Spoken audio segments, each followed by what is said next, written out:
Get your own. So good. Oh, ah. I was going to film my full day of eating video, so I was off to the grocery store to get all my food for it, and the grocery store's closed. Oh, this just keeps getting better and better. So this store I just went to get some groceries, their cashier is broken. No groceries. No, I'm not in a rural community with access to nothing. So the vlog idea has now changed. It's now going to be a full day of eating fast food and random things in my cupboard. Can you see that? Subway. They have cheese bread. One of the reasons why I wanted to do this video was to show you to just go with the flow. It doesn't have to be hyper technical. I want to teach you a common sense approach to eating. You know, sometimes that might mean fast food or whatever's in your cupboard. My full day of eating is commencing at, what? 8 o'clock at night? How did that happen? Thanks a lot, City of Toronto, and, well, also piss poor planning on my part. Here is round one, starting with a chicken salad from Subway, no dressing because I don't like it. And then, oh, cheese bread, chicken salad.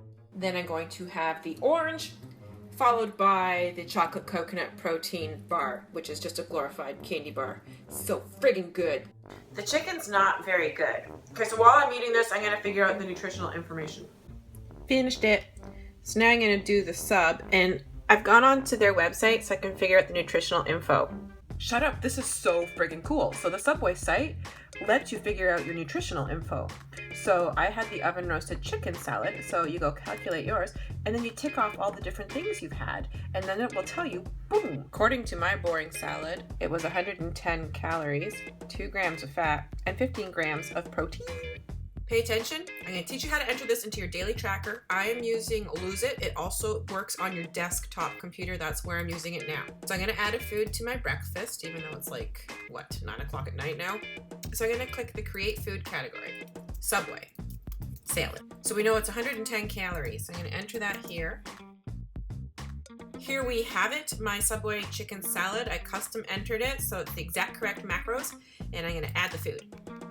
Boom! Now I'm going to go over my nutrients. Oh yeah, look at that, look at that. Can you see that? Can you see that? So you can see up here I've had 110 calories so far. I know what you're thinking. Oh Sarah, your sub is so boring. It only has chicken, lettuce, cucumber, and tomato on it. Well, there's a reason why, and I'm going to tell you. It's because I don't want any other flavors to ruin my cheese bread experience. Note that I experience no guilt when I eat the cheese bread or things that make you go, ooh. So let's figure out the nutritional information for my sub. Okay, oven roasted chicken. Let's click on that sucker. Yeah, see that? They're gonna let me calculate it my way. So I'm gonna hit calculate yours. Damn you. I'm pushing the button, I'm pushing the button. All right, so my sub was 310 calories. Okay. So, add food, breakfast, create food. Et voila, add food. So you can see now I've had a grand total of 420 calories, and you can see what's going on over here. I'm up to 36 grams of protein. Aren't you glad you subscribed to my YouTube? We know I had the orange. It was a pretty big ass orange. Okay, there we go. So add food. Can you see it? Can you see it? So good. Now I'm gonna add the Combat Crunch Bar, and it's already in the database, so you can just enter that. My grand total so far is 720 calories. So that was my fast breaking meal. That also happened to be my post-workout meal. The most important meal of the day is your post-workout meal. I like to prioritize protein at every single meal. You'll notice my protein's way up there. One meal, I'm already at 60 grams of protein. Now I'm having a higher carb day, so I'm already at 100 grams of carbs. Now, because I'm having more carbs, the trade-off is to have less fat. The reverse is true. If you have a high fat day, then you're going to drop your carbs down. Don't get too hyper technical. I know you can weigh your food and you can track everything according to the labels, but at the end of the day, even the labels have a 10 to 20% error, and there's no way for us to be 100% perfect with this. I mean, you can't even figure out exactly how many calories you're burning in a day. It's just our best guesstimate. So the key here is to be consistent and as accurate as possible. And remember what I said, prioritize protein at all of your meals. And if you're having a high carb day, you're gonna have lower fats. And if you're having a higher fat day, you're gonna have lower carbs. just try to stay, within 10 grams of your targets for each of those. When I eat food that I truly want and I don't deprive myself of cheese, bread, or chocolate, well, that gives me satisfaction. I don't need to go seek out other food to compensate. When I deprive myself of the food I truly want, what I do is I compensate by eating every healthy item in my place until I end up over-consuming. Don't get me wrong, the majority of what I eat is healthy. It's just that it's not everything that I eat. Once I broke up with all of my food rules, I no longer labeled food as being good or bad. That's when I started to feel peace again. The secret is moderation. Everything in moderation, even moderation in moderation. I mean, sure, I want to look like $1 million. Let's face it, who doesn't? But the whole idea is that you can still look like $1 million and eat your cheese bread. This is just my opinion. At the end of the day, you have to experiment to see what is going to work for you over the long haul, which means you need to be prepared to make changes over time. So don't feel badly if all the food you eat isn't good, because quite frankly, I think that that's dietary extremism too, just masquerading as healthy eating. So are you trying to tell me this happened to me because I ate a piece of licorice? Yes, if you want to look like this, you have to eat broccoli and spinach. Oh, Coco, are you having cheat food? You know that's gonna make you fat. I'm trying to figure out what to make next. I've got egg whites and protein powder. All I had is 2/3 of a cup of egg whites, so I measured that, hucked it into a bowl, and I whipped the crap out of it to make it into a meringue. Then I added a non-calorie sweetener. See that? Stiff peaks. It is safe to eat raw egg whites provided they are pasteurized, not just up to your tits. Next, I'm adding 1/4 scoop of the BSN Synthesis Edge in the cookies and cream. Make me scream!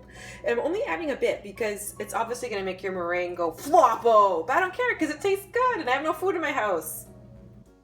Oh, that's delicious. Egg whites. Already in the database, and I had 2/3 of a cup. Synthesis Edge. I had a turd of a scoop. Geez, it's already 10 o'clock at night here and I'm only at 850 calories and, 84 grams of protein. So as I told you before, protein is my priority. Oh, I know what I can do and I have it in my cupboards. My high fiber cereal, I'll marinate that in unsweetened cashew milk and I'll dump in some of the cookies and cream protein powder. There we have it. High protein cookies and cream fiber cereal. Make me poop and build me muscle. So 1 cup is 40 grams because I have this stuff off by heart because, well, I'm a creature of habit. So I had 2 cups because, well, I need to get my calories up. And I did the other 2/3 of the scoop of the protein powder. So let's just make that 1 full scoop now. And then a cup of the cashew milk, unsweetened, vanilla, 1 cup. Let's see how we're doing so far. Now I finally enlarge it like a million years too late. So 1,300 calories so far. And I know that my total daily energy expenditure today was closer to 1,600. I'm in a unique situation because I have no food in my house. So if I were to pick a high protein item, I mean, ideally if I had, Greek yogurt, I could have done that to finish off the evening. But I don't have that. I might just have to resort to another protein bar. Let's just have my last meal be a Quest bar. So I'll throw in, cookies and cream, make me scream. Clearly there's a theme going on here. So that gets her to 1,500. So you can see I didn't kill myself here. I wasn't hyper technical. I just focused on having high protein. I knew that if I wanted to have a high carb day, which I did have, that I must keep my fats low, and I did that. This week I'm doing a contest in my Team SS VIP group where we post videos of foods that truly satisfy us. As I'm sitting here eating my satisfying cereal, I'm watching my Team SS girls. This is the beautiful Julie, and she's sharing her satisfying food choice, which is pastries at McDonald's. And here is the beautiful Rebecca, and you can see she's sharing her favorites, gummy worms and cereal. When you first start doing this, it can seem very overwhelming. It's like, I have to learn all this. It's like learning a whole new language. So do you have to track your calories and macros for life? Well, that depends on you and your goals. In essence, it's just mastering the art of trade-offs. So one day you eat more, you're more active. The next day you're less active, you eat less. It's calorie and carb cycling. If you want to learn more about intermittent fasting, flexible dieting, calorie and carb cycling, then sign up for my free tutorials at startfastingtoday.com. And if you're ready to take it to the next level, then check out my Fat Loss Fast system. The reason why my Fat Loss Fast system has produced so many incredible long-term results for so many people is that it's not, a 3-week fix. It works because there are no food restrictions. And the reality is, food is ubiquitous and you can't be in a perfect scenario all the time. If you found this video helpful, then please let me know by hitting that like button. It helps my channel grow. And please comment below because if you comment below, you can let me know what you would like me to do in the next vlog. And no, I'm not going to take off my top. I just realized that my wet laundry's been sitting in the washing machine for the past 3 hours. So I've been training my kitten how to use the toilet instead of a litter box, and every now and then she, craps on the floor. I'm trying to take a belfie and God, it's killing my back. I don't know how these Instagram girls do this.